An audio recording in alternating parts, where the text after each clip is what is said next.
Hey, this is Rachel. Today I'd like to make a little video using my friend Ben's set of As You Learn courses to talk to you about a few really important things to remember when you're using Metacourses, some things to watch out for, and some things just to know about the way Metacourses work.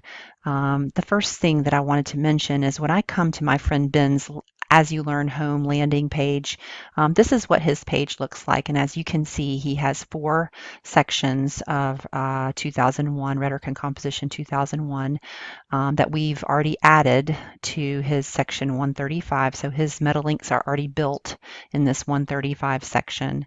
But you can see that his 135 section is turned on because it's clickable here, but the other three are grayed out.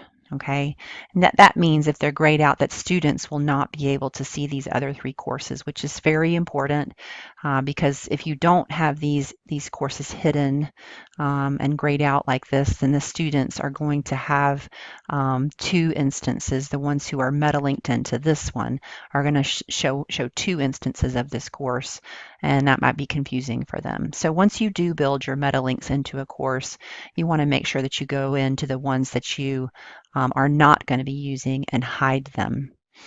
So let me show you how to do that. So I'm going to go into the course that we've added all the meta links to. We know this is the right one because when we come to his participants list over here in the drawer, we see all of these students in here. There are 93 students, and each of them has a separate group built here for each of his sections: 135, 158, 138, and then there's his 160 down here. Okay, so we know we're in the right section. So we know we want this one to be showing. And I'm going to go back to our breadcrumbs trail up here to his main course page. If we wanted to hide this one, the way that we would do it is we would go up to his gear wheel and click Edit Settings.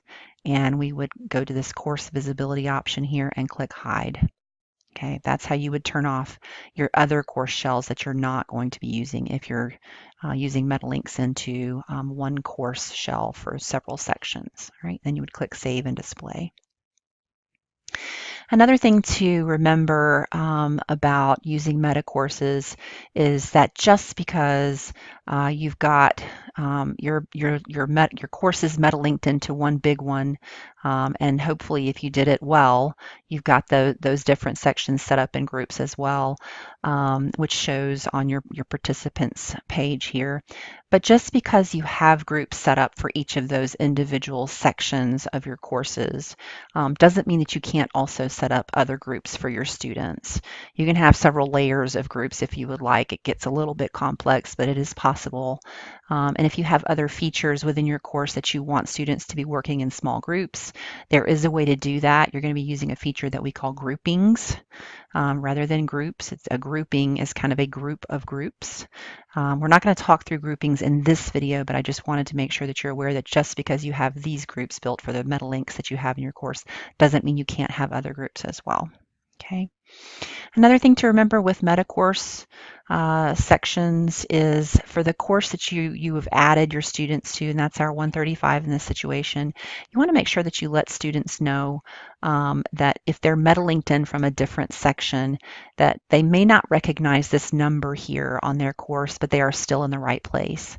So when I worked with Ben yesterday on his course, I let him know that, and he added this note here to the top of his course to let them know that.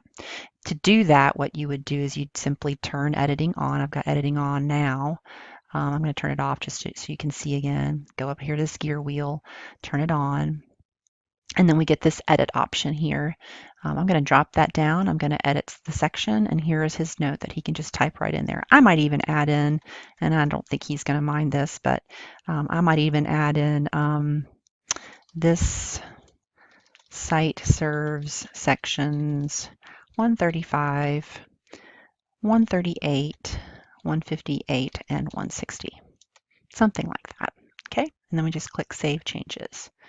So as you can see, it added that little bit of information up here to his note at the top of his course. That's a really nice move to make.